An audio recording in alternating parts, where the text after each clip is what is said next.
Assalamualaikum warahmatullahi wabarakatuh. Perkenalkan, saya Andriana Rofiah dengan NIM 1950210089. Dalam video ini, saya akan mempresentasikan jawaban dari tugas UAS yang diberikan oleh Bapak dosen. Yang pertama yaitu akad apa yang ditetapkan dalam penjualan online dan bagaimana syaratnya. Pada masa sekarang, banyak sekali aktivitas dalam jual beli online, dan para ulama mayoritas sudah menghalalkan transaksi jual beli tersebut, selama tidak ada unsur gharar atau ketidakjelasan, dengan memberikan spesifikasi baik berupa gambar, jenis, warna, bentuk, model, dan yang mempengaruhi harga dari suatu barang. Dan akad yang digunakan dalam jual beli online adalah akad as-salam. Akad as-salam sendiri yaitu menjual barang yang penyerahannya ditunda atau menjual suatu barang yang ciri-cirinya disebutkan dengan jelas dengan pembayaran modal terlebih dahulu, sedangkan barangnya diserahkan di kemudian hari.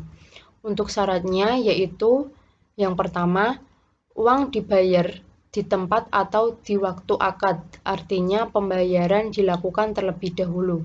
Yang kedua yaitu barangnya menjadi hutang bagi penjual. Yang ketiga, barangnya dapat diberikan sesuai dengan waktu yang dijanjikan. Yang keempat yaitu barang tersebut hendaklah jelas spesifikasinya, yang diantaranya yaitu mengenai ukuran, takaran, ataupun bilangan yang menurut kebiasaan barang tersebut dijual. Yang kelima yaitu diketahui dan ditentukan sifat-sifat dan macam barangnya dengan jelas, agar tidak ada keraguan yang mengakibatkan perselisihan antara dua belah pihak. Yang terakhir yaitu disebutkan tempat menerimanya. Untuk soal yang kedua yaitu filosofi pemasaran syariah dan bagaimana cara menghindari penipuan jual beli online. Dalam pemasaran syariah terdapat filosofi yang mendasar, yang dimana akan membedakan dengan pemasaran konvensional. Hal tersebut dapat terlihat ketika dalam pemasaran syariah, seorang harus merasakan bahwa dalam setiap aktivitas pemasarannya, ia selalu diawasi oleh Allah, sehingga ia pun akan sangat berhati-hati dalam memasarkan produk yang dijualnya.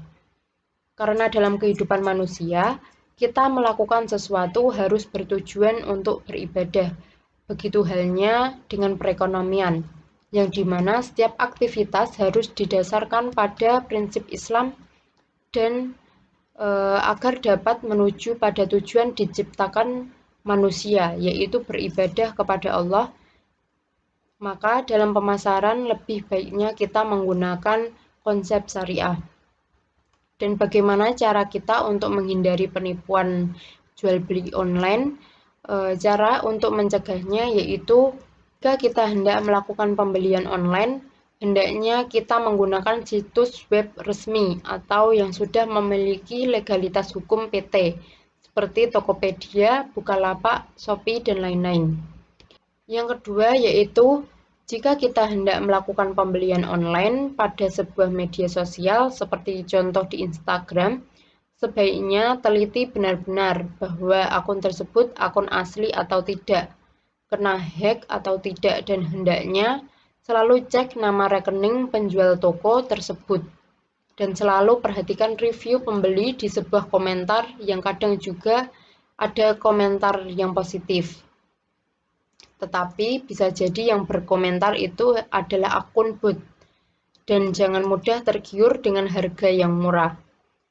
Yang ketiga yaitu dalam melakukan penjualan online atau transaksi online, hendaknya selalu gunakan fasilitas yang aman seperti kartu kredit atau debit. Gunakan juga dompet digital. Jangan bagikan kode OTP atau password kepada siapapun, baik itu OTP e-commerce hingga aplikasi perbankan. Untuk soal yang ketiga yaitu doa sholat duha dan juga sholat tahajud. Untuk sholat duha yaitu Bismillahirrahmanirrahim.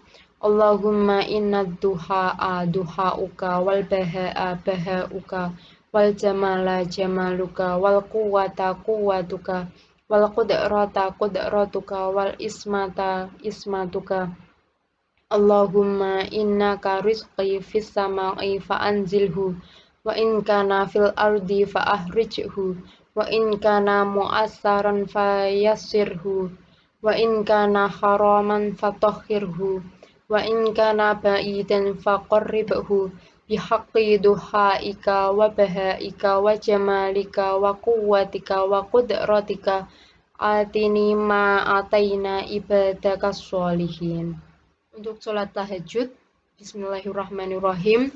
Allahumma rabbana lakal hamdu anta qayyimus samawati wal ardi wa man fihinna, wa lakal hamdu anta malikus samawati wal ardi wa man fihinna, wa lakal hamdu anta nurus samawati wal ardi wa man fihinna, wa lakal hamdu antal haqqu wa wa'dukal haqqu wa liqa'uka haqqun wa qawluka haqqun wal jannatu haqqun wan naru haqqun wan nabiyyuna haqqun wa Muhammadun sallallahu alaihi wasallam haqqun was sa'atu haqqun.